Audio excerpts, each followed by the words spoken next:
اعوذ باللہ من الشیطان الرجیم، بسم اللہ الرحمن الرحیم۔ السلام علیکم، امید ہے آپ سب خیریت سے ہوں گے۔ ان لیکچرز میں ہم قرآن پاک کا ترجمہ اور اس کی تفسیر پر بات کرتے ہیں۔ نبی پاک صلی اللہ علیہ وسلم کا سب سے بڑا معجزہ جو اللہ تعالیٰ نے ان کو عطا کیا وہ خود قرآن پاک ہے، جو رہتی دنیا تک اپنے ایک ایک لفظ کے ساتھ قائم رہے گا اور دنیا کے تمام علوم اس کو ثابت کرتے رہیں گے اور ثابت کر رہے ہیں۔ سائنس، معاشرتی علوم، سوشیولوجی، اکانومی، جتنے بھی علوم ہیں جو قرآن پاک کے اصول ہیں وہ سب کے سب ثابت ہو رہے ہیں، اور اسی میں انسان کی فلاح ہے، اور اسی میں انسان کی بقا اور اس کا سکون ہے، انسانیت کی معراج ہے، اور وہی دراصل سیدھا راستہ اور کامیابی ہے۔ تو قرآن پاک کی صرف عربی پڑھ لینا کافی نہیں ہے، بلکہ قرآن پاک میں کہا گیا ہے کہ اس کو سمجھو۔ تو قرآن پاک کا پیغام سمجھنا بہت ضروری ہے، قرآن پاک کا ترجمہ پڑھنا، اور پھر اس کی جن آیات کی وضاحت کے لیے ہمیں مختلف قسم کی احادیث کے ریفرنس چاہیے، جس کو پھر ہم تفسیر کہتے ہیں، وہاں پر ہمیں وہ ضرورت ہے۔ لیکن اللہ تعالیٰ نے ہر ایک کو سوچنے کے لیے آزاد کر دیا ہے کہ وہ جتنا بھی بڑا مفہوم، جتنی بھی وسعت، جتنی اس کو اللہ تعالیٰ نے عقل اور علم دیا ہے، اس کے حساب سے اس سے فائدہ اٹھا سکتا ہے۔ ایک کم پڑھا لکھا بندہ اپنی وسعت کے مطابق سارا کا سارا علم سیکھ سکتا ہے، اور ایک بڑے سے بڑا فلاسفر اور بڑے سے بڑا عالم، اس کے بھی علم جو ہے نا وہ محدود ہے، وہ اس کے حساب سے قرآن پاک سے فائدہ اٹھا سکتا ہے۔ جتنی بھی مائنیوٹ ڈیٹیلز میں وہ جانا چاہے قرآن پاک سے ملتی ہیں، اور جو ہے علم کی انتہا ہو سکتی ہے، لیکن وہ خزانہ جو قرآن پاک میں موجود ہے اس کے اوپر ریسرچ ہوتی رہے گی، اور جو ہے وہ کبھی بھی ختم نہیں ہوگا۔ اور ہمارا یہ کام ہے کہ ہم اس سے فائدہ اٹھانے کے لیے اور اپنی زندگی کو بہتر بنانے کے لیے اس کے اوپر غور کریں، جو میسج دیا گیا ہے، جو آیات ہیں ان پر غور کریں، ان کو اپنی زندگی کا حصہ بنائیں، ان سے سیکھیں۔ آیت نمبر 272، انہیں ہدایت پر لا کھڑا کرنا تیرے ذمے نہیں، بلکہ ہدایت اللہ تعالیٰ دیتا ہے جسے چاہتا ہے۔ یہاں پر کہا گیا ہے کہ نبی پاک صلی اللہ علیہ وسلم کو اللہ تعالیٰ نے فرمایا کہ لوگوں کو آپ کا کام ہے کہ آپ اللہ کا پیغام دے دیں۔ اب جو اسے قبول کر رہا ہے اور جو نہیں کر رہا ہے، یہ سب آپ کی ذمہ داری نہیں۔ ہم کسی کو اچھی بات بتا سکتے ہیں، ہم تمام لوگوں تک اللہ کا پیغام، ایک اچھا پیغام پہنچا سکتے ہیں۔ کون عمل کر رہا ہے کون نہیں، ہم اس کی ذمہ داری یا گارنٹی نہیں لے سکتے۔ اگر ہم یہ سوچیں کہ ہر شخص ہی عمل کرنے لگے گا تو یہ پھر جو ہے یہ اس کی توفیق ہے، اور اللہ تعالیٰ کس کو توفیق دیتا ہے؟ اللہ تعالیٰ کس کو توفیق دیتا ہے؟ قرآن پاک کہتا ہے لیس الانسان الا ما سعی، انسان کے لیے وہی ہے جس کی اس نے کوشش کی۔ جو چاہتا ہے اللہ تعالیٰ اس کو دیتا ہے۔ ایک اچھا پیغام سب کو دینا ہوتا ہے، لیکن جو اس کو تلاش کر رہا ہوتا ہے، جو آلریڈی اس قسم کی سچائی کو چاہ رہا ہوتا ہے، جو آلریڈی زندگی کو بہتر بنانا چاہ رہا ہوتا ہے، جو سچ تک پہنچنا چاہ رہا ہوتا ہے، اور اللہ تعالیٰ اس کے اوپر جو ہے اپنے کرم کے دروازے کھول دیتا ہے۔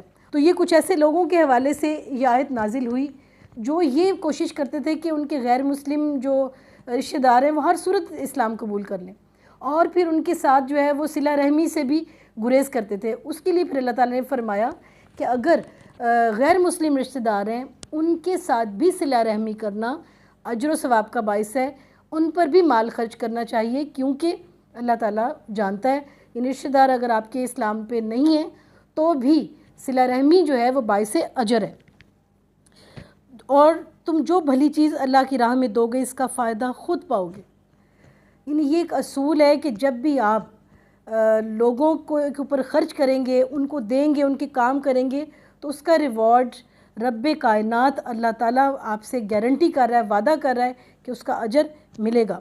دنیا میں کوئی بھی نہ جانتا ہو تو اللہ تعالیٰ جانتا ہے کہ آپ نے لوگوں کے لیے کیا نیکی کی، اور وہ حساب رکھنے والا ہے، وہ آپ کو حساب دے گا، آپ کو اس کا اجر اور اس کا ریوارڈ دے گا۔ تمہیں صرف اللہ تعالیٰ کی رضامندی کی طلب کے لیے ہی خرچ کرنا چاہیے، یعنی کہ خرچ کرنے میں سنگل آبجیکٹیو کیا ہونا چاہیے کہ اللہ تعالیٰ ہم سے راضی ہو، اللہ تعالیٰ خوش ہو جائے۔ جیسے ہی آپ کا یہ آبجیکٹیو ٹاپ موسٹ پرائرٹی پہ آ جائے گا نا، آپ دیکھیں کہ آپ کی سپینڈنگ میں ایک گریس ہی اور پیدا ہوگی۔ پھر آپ جو ہے وہ سب کو جو ہے نا ان کی اصل جو ہے ضرورت پوری کر رہے ہوں گے، اس پہ احسان نہیں جتائیں گے، کیونکہ آپ تو اللہ سے ریوارڈ چاہ رہے ہیں، تو آپ کو لوگوں پہ احسان جتانے یا ان سے کسی بھی بدلے کی توقع آپ نہیں رکھیں گے.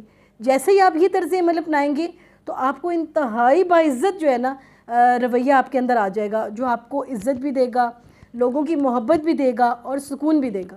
کیونکہ آپ نیکی تو کریں گے اور ان سے کوئی ریوارڈ ہی نہیں چاہیں گے. نیکی تو کریں گے، ان کو سچ مچ ان لوگوں کی کریں گے جو مستحق ہیں، جو مستحق ترین ہیں، کیونکہ آپ تو اللہ کے لیے کر رہے ہیں، کسی بھی ذاتی فائدے کے لیے نہیں کر رہے ہیں. تو آپ کے اندر جو پیورٹی ہے وہ خود آپ ہی کا سکون، آپ ہی کی خوشی اور آپ کے لیے ہی باعث عزت بنے گی، جو آپ کو زندگی میں تسکین دے گی. جو کچھ مال خرچ کرو گے اس کا پورا پورا بدلہ تمہیں دیا جائے گا اور تمہارا حق نہ مارا جائے گا. تو اللہ تعالیٰ نے وعدہ کیا ہے کہ جتنا تقوی، جتنے بہتر انداز میں، جتنا مستحق لوگوں کو اور جتنا اللہ کی رضا کے لیے اس کو خوش کرنے کی نیت کو جتنا خالص کر لیا جائے گا، اس کو کئی گنا بڑھا دیا جائے گا، 700 گنا بڑھا دیا جائے گا، یعنی کئی گنا بڑھا دیا جائے گا. اور یہ جو تقوی ہے یہ آپ کے اور اللہ کے درمیان ہے کہ جو ہے وہ کیا ہے، کتنا اللہ کے معیار پر وہ کہاں تک پورا اتر رہا ہے. آیت نمبر 273. صدقات کے مستحق صرف وہ غرباء ہیں جو اللہ کی راہ میں روک دیے گئے، جو ملک میں چل پھر نہیں سکتے. پھر اللہ تعالیٰ وضاحت کر رہا ہے کہ صدقات کے مستحق کون لوگ ہیں.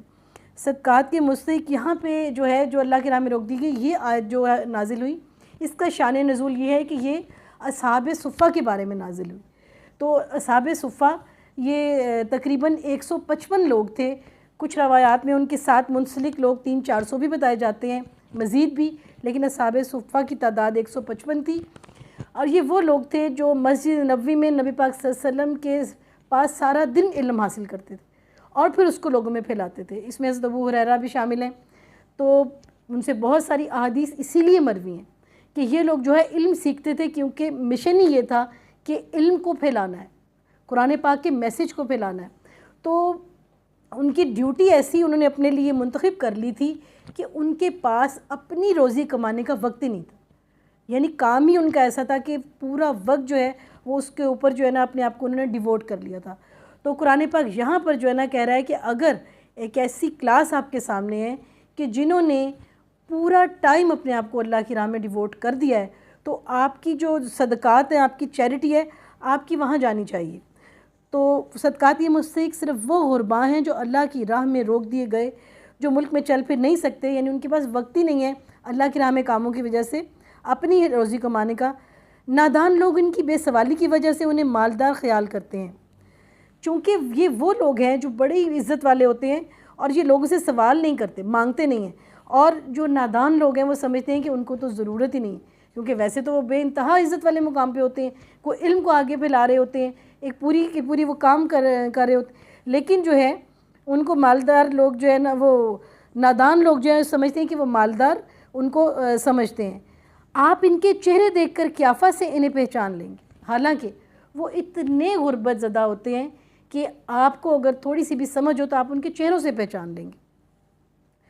وہ لوگوں سے چمٹ کر سوال نہیں کرتے، یعنی وہ لوگوں سے پیچھے پڑ کر مانگتے نہیں ہیں کہ جو ہے نا بار بار کہتے جائیں کہ ہمیں یہ چیز دے دو، یہ ضرورت ہے، جیسا کہ عام طور پہ لوگ جو ہے نا پیچھے پڑ جاتے ہیں ڈونیشن کے لیے. تم جو کچھ مال خرچ کرو تو اللہ تعالیٰ اس کا جاننے والا ہے. اب حضرت ابو ہریرہ جو ہے وہ اپنی بھوک کی شدت میں ایسا بھی ہوتا تھا کہ بے ہوش ہو جاتے تھے، لیکن سوال نہیں کرتے تھے، اور لوگ یہ سمجھتے تھے کہ شاید انہیں مرگی کا دورہ پڑ رہا ہے، حالانکہ وہ بھوک کی شدت سے بے ہوش ہو گئے. ایک بار ایسا ہوا کہ بھوک کی شدت سے بے ہوش ہو گئے. تو یہ ہے کہ یہ وہ لوگ ہیں جن کے لیے صدقات کی بے انتہا پرائرٹی ہے، کہ جو اللہ کی راہ میں جنہوں نے خود کو ایسے ڈیووٹ کیا ہے کہ وہ لوگوں سے مانگتے بھی نہیں ہیں، لیکن ان کے چہروں سے ان کی ضرورت ظاہر ہے، اور ان کو دینا جو ہے نا، ان کو پہچاننا اور ان کو دینا، یہ جو ہے اس کا الگ ہی ایک مقام ہے اور یہ سب سے بڑی اہم ضرورت ہے. تو یہ آیت مینلی اصحاب صفہ کے حوالے سے نازل ہوئی. تو آج ہماری 273 تک آیات مکمل ہوئی. انشاءاللہ نیکسٹ لیکچر میں آپ سے ملاقات ہوتی ہے. اللہ حافظ.